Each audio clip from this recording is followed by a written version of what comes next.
আসসালামু আলাইকুম, সবাইকে আমার চ্যানেলে স্বাগতম। আশা করি সবাই ভালো আছেন। আজ যে ভিডিওটা দিচ্ছি এটা ভাবি অথবা বৌদি বশ করার একটা খারাপ বিদ্যা মিলনের জন্য, যেটা অ্যাকচুয়ালি প্রয়োগ করা হয়। তো আপনি যদি আপনার ভাবি বা বৌদি তার সাথে যদি এই শারীরিক সম্পর্ক করতে চান তাহলে এটা প্রয়োগ করতে পারেন। এটা বিদ্যাটা খারাপ, তবে কামশাস্ত্রে এটা দেওয়া আছে, যার জন্য আমি শিক্ষার স্বার্থে দিলাম। এর মানে এই না যে প্রয়োগ করতে হবে, শিখে রাখতে পারেন। আপনি প্রয়োগ করলে করতেও পারেন, এটা আপনার পার্সোনাল ব্যাপার। ব্যক্তিগত যে কোনো প্রয়োজন বা যে কোনো কাজের জন্য স্ক্রিনে দেওয়া নাম্বারে সরাসরি ফোনে বা হোয়াটসঅ্যাপে যোগাযোগ করে যে কোনো কাজ করাতে পারবেন, দেশে বা দেশের বাইরে থেকে।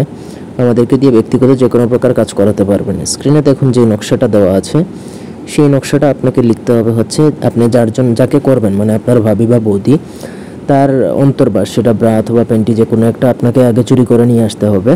সেটার মধ্যে আপনাকে নকশাটা লিখতে হবে। নকশা লিখবেন হচ্ছে আপনাকে কুমকুম কালি দ্বারা, অন্য কোনো কালি দ্বারা লিখলে কাজ হবে না, জাগ্রত হবে না। কুমকুম কালি দ্বারা লিখবেন ওই ব্রা অথবা প্যান্টি। এটা ব্রার উপর লিখতে একটু কষ্ট হবে, সব থেকে বেটার হয় যদি আপনার ভাবির প্যান্টি কোনোভাবে কালেক্ট করে নিয়ে আসতে পারেন, তার মধ্যে লিখবেন। তার ব্রার মধ্যে যদি লিখতে পারেন কোনো অসুবিধা নেই, লিখতেই পারেন। এক কালার হলে বেটার হয়, কারণ বিভিন্ন কালারের ব্রা বা প্রিন্টের ব্রা হলে ওটাতে লিখতে পারবেন না। যাই হোক, আপনি ওটা সংগ্রহ করবেন। তারপরে নিচে আপনার ভাবির নাম লিখবেন এবং তার মা অথবা বাবা যে কোনো একজনের নাম লিখবেন। লেখার পরে আপনাকে সেই ব্রা বা প্যান্টি সেটা আপনাকে শ্মশানে যেয়ে পুড়িয়ে দিয়ে আসতে হবে।